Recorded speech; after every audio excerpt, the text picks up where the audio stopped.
En este vídeo vamos a discutir las ideas generales sobre el problema de control multivariable en la parte de que llamaríamos ingeniería de sistemas antes de diseñar un controlador en concreto. Se supone que existe un trabajo previo en el proyecto de un sistema a controlar, como hemos hecho un modelado, una experimentación con unos prototipos.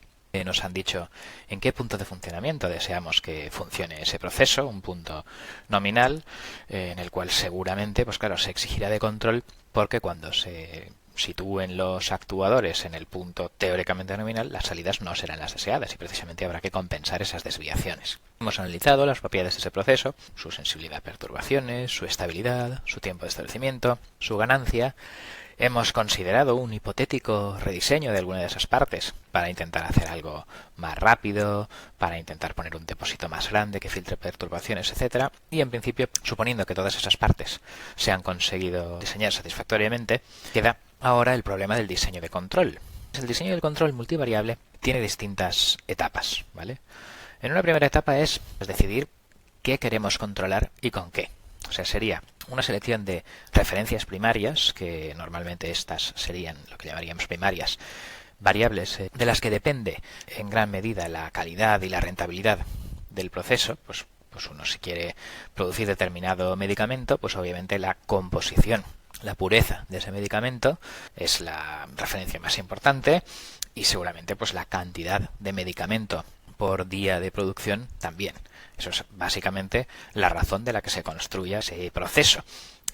Aparte de eso, pues tendríamos referencias secundarias relacionadas con otras variables a medir, claro, en el sentido que, pues a lo mejor para intentar controlar mejor esa composición, pues se controla temperatura, se controla presión, se controla opacidad de determinado componente, se controla determinado pH, que para el cliente final no tiene la mínima importancia, pero el ingeniero decide que merece la pena evitar las desviaciones de esa variable en etapas iniciales del proceso productivo, porque así esas desviaciones menores en esa variable conseguirán de rebote unas menores desviaciones respecto a la referencia en las referencias primarias, ¿vale? Entonces ese tipo de variables les llamaremos referencias secundarias. Y también, pues para tanto las primarias como las secundarias, necesitaremos determinar qué actuadores nos harían falta para controlarlas de una forma rápida, de una forma precisa, ¿vale? Y aparte de eso, pues podemos decidir medir sensores adicionales para los que no tengamos referencia, serían variables auxiliares sin control, por cuestiones de monitorización, de diagnóstico, detección de fallos, etcétera, ¿vale? Entonces, ese problema realmente es importante, ¿vale? Porque cuando las referencias primarias, secundarias, los actuadores y sensores están bien elegidos, entonces el proceso podría resultar fácil de controlar, mientras que una mala elección pues daría lugar a un proceso difícil de controlar y entonces pues siempre es mejor un buen diseño, una buena selección de este apartado A, que luego intentar resolver en los apartados siguientes los errores del primero. Una vez tenemos esos sensores, referencias primarias, secundarias, actuadores, variables auxiliares, entonces habría que seleccionar lo que llamamos estructura de control, que en una primera decisión tendríamos que decidir si es centralizada o descentralizada. Centralizada es todo va a un ordenador que hace unos cálculos muy precisos, muy buenos, muy multivariables y da todos los actuadores, y descentralizada pues sería el dividir el problema de control en subproblemas resueltos con controladores más sencillos. Una vez seleccionada la estructura de control, decidiremos especificaciones de control, qué objetivos de control tenemos, en error de posición, en error de velocidad, en tiempo de establecimiento, en rechazo de perturbaciones, etcétera, ¿vale? Y una vez ya tenemos todo eso, entonces ya ajustaremos los parámetros de reguladores y pues claro, se simulará, porque claro, las no linealidades, las saturaciones, los modelos a lo mejor complejos o no lineales, pues pueden requerir una primera simulación, experimentación, y si los resultados no son satisfactorios, pues decidir cambiar de referencias, decidir cambiar de sensores, decidir cambiar de actuadores, incluso decidir rediseñar partes del proceso, hasta que finalmente la experimentación en un proceso real multivariable dé un resultado correcto, ¿vale? La cuestión es que el énfasis que se hace en la mayoría de las asignaturas de control es solo sobre este apartado, sobre el ajuste de reguladores, y realmente pues los otros apartados, aunque se dan de pasada, son muy importantes. El problema es que, claro, para un ajuste de reguladores pues existen determinadas teorías, sobre todo en el caso lineal, muy potentes y muy claras, mientras que en el apartado de selección de estructura de control, selección de referencias a controlar, pues claro, ya depende mucho de cada proceso, del coste económico que tengan las desviaciones, del tipo de perturbaciones, del coste de los actuadores. Y por tanto, aunque se pueden decir algunas conclusiones genéricas sobre este tipo de problema, pues en general es un problema, digamos, que requiere de mucho sentido común ingenieril, de mucho hablar con los otros diseñadores, mecánicos, electrónicos, etcétera, con cuestiones económicas, que claro que es difícil dar una teoría general sobre el tema. Pero ello no quiere decir que el problema no sea un problema de gran importancia, pero las herramientas disponibles desde un punto de vista abstracto y genérico pues no son tan potentes como las del apartado D. Y por eso, digamos, ese énfasis en las asignaturas de control en el apartado D, simplemente pues porque es el problema que sí sabemos resolver, que no quiere decir que sea el problema más importante de la ingeniería industrial, obviamente. Bien, el primer problema de estos que habíamos dicho es selección de variables a controlar, sensores y actuadores. Entonces, las referencias primarias vienen, digamos, especificadas por el cliente y esas hay que controlarlas, sí o sí. ¿Vale? Entonces, pues digamos que las referencias primarias, si no se puede controlar las referencias primarias, pues directamente hay que rediseñar el proceso, ¿vale? Si los actuadores son lentos, si no se puede reducir su variabilidad o no se cree que no se puede, pues habría que rediseñar. Ahora, además de esas referencias primarias, o si por ejemplo esas referencias primarias pues no se pueden medir de una forma económica y rápida, por ejemplo pues la concentración de determinada proteína en un medicamento a lo mejor requiere de un análisis que dura 3 días. Entonces, bueno, pues aparte de eso, pues hay que controlar variables auxiliares. Entonces, por ejemplo, las cosas que se puede intentar controlar y que por sentido común merece la pena controlar son variables cuyo punto de funcionamiento no cambie con las perturbaciones. En un horno, por ejemplo, pues claro, lo que se quiere controlar es el grado de cocción interior del solomillo. Pero claro, pues en general, salvo que se le meta un termómetro de estos que penetra en la carne, etcétera, pues uno lo que solo tiene para controlar, pues podría ser o la potencia calorífica dada o la temperatura interior del horno, ¿vale? Bueno, algunos hornos así muy punteros, pues la humedad también. De manera que se decide controlar una referencia secundaria, que es la temperatura de la cavidad del horno y no la temperatura del centro del solomillo, porque es más cómoda de medir y se tiene un actuador que es la resistencia con una gran capacidad de moverla, ¿vale?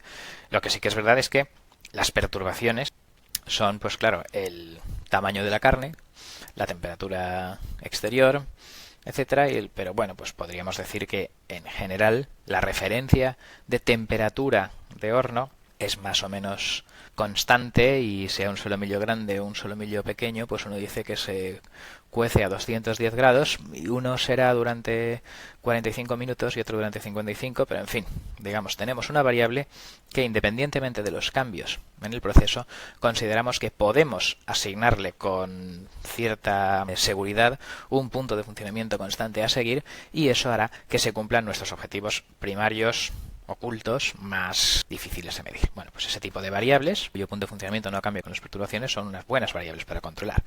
La potencia calorífica de la resistencia, ponerlo a una cierta potencia constante, eso no es una variable tan buena para controlar. O sea, claro, la puedo controlar porque, bueno, de hecho la conexión y desconexión de la resistencia es lo que hace. Pero en principio, querer una potencia constante, claro, depende de la temperatura exterior, depende del tipo de horno en concreto, no se sabe muy bien cuántos vatios o kilovatios dar.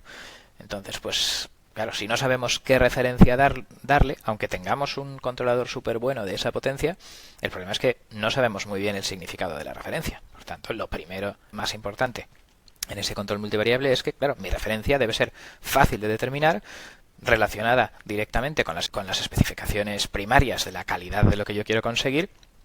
Y una vez yo ya tenga eso, ya decidiré cómo la controlo. Pero hay cosas que pueden controlarse muy bien, pero que no se tiene muy claro qué referencia ponerles. Por lo tanto, no tiene mucho sentido realmente diseñar un controlador de precisión para esas variables si uno no sabe muy bien si ha acertado en ese punto de funcionamiento, si debería haber puesto una referencia un 20% más alta o más baja. Pues esta es la primera cuestión sobre las variables que deben ser controladas. La segunda cuestión es que mi proceso debe ser un proceso bien condicionado numéricamente. las variaciones en las referencias primarias deben influir mucho en las referencias secundarias, ¿vale? Para asegurarme que si estas referencias secundarias están en su punto de funcionamiento, eso reduce la variación de las primarias, ¿vale? O sea, debe haber una relación muy clara entre referencias primarias y secundarias, ¿vale? Y luego también los actuadores deben tener un efecto muy claro, muy directo, muy bien condicionado sobre las variables a medir, las que voy a utilizar para la realimentación, ¿vale? Si ese proceso no está bien condicionado, al invertir esos modelos voy a situar mis actuadores de una forma que quizás, digamos, una pequeña desviación produce grandes errores, ¿vale? Entonces el condicionamiento del proceso debe ser bueno. Si el condicionamiento no es bueno, pequeños errores de modelado o pequeños errores en el posicionamiento de mis actuadores o pequeñas perturbaciones pueden hacer que el posicionamiento que mi controlador decida de mis actuadores esté muy alejado del posicionamiento que la planta realmente requeriría, ¿vale? Recordad que el condicionamiento numérico multiplica los errores relativos, de manera que un condicionamiento de 20 multiplica un error de un 1% en algún numerito de mi problema a un error de un 20% en la solución. Bien, la siguiente cuestión que debe cumplir mi proceso, pues un poco claro, es el tema de que las variables puedan ser controladas sin saturar los actuadores. Bien, y luego también las variables que hay que controlar serían un poco, aparte de las referencias primarias, que es lo que el cliente únicamente quiere, claro, debo coger como referencias secundarias, pues un poco aquellas variables que informen mejor sobre las variables internas, sobre el estado, sobre la energía almacenada del proceso, relevantes en mi problema, ¿vale? Aquellas variables internas que sean más observables desde mis referencias primarias. Claro, realmente esto desde un punto de vista teórico es la realimentación del estado, ¿vale? Pero desde un punto de vista práctico, pues se trata en que nada que almacene una cantidad importante de energía, de masa, de producto químico, debería estar sin ser medido y sin ser controlado en un caso ideal, de modo que, y si yo, lo que me dice la teoría de la realimentación del estado, es que si yo realmente tuviera medidas precisas de todas esas variables, el control de realimentación del estado, incluso en el caso lineal de forma proporcional, podría conseguir un control muy bueno con los polos donde a mí me apeteciera, etcétera. ¿Vale? Entonces, bueno, pues esta idea, el concepto de estado, el problema de la saturación, el concepto de condicionamiento numérico y el concepto de que yo debo saber qué referencia dar a esas variables y que los actuadores eso no los saturen, y el condicionamiento y consideraciones económicas, etcétera. Bueno, pues todo esto es lo que hay que considerar en la selección de variables a controlar, actuadores y sensores, referencias primarias y secundarias, ¿vale? Para intentar hacer un proceso que sea fácil de controlar.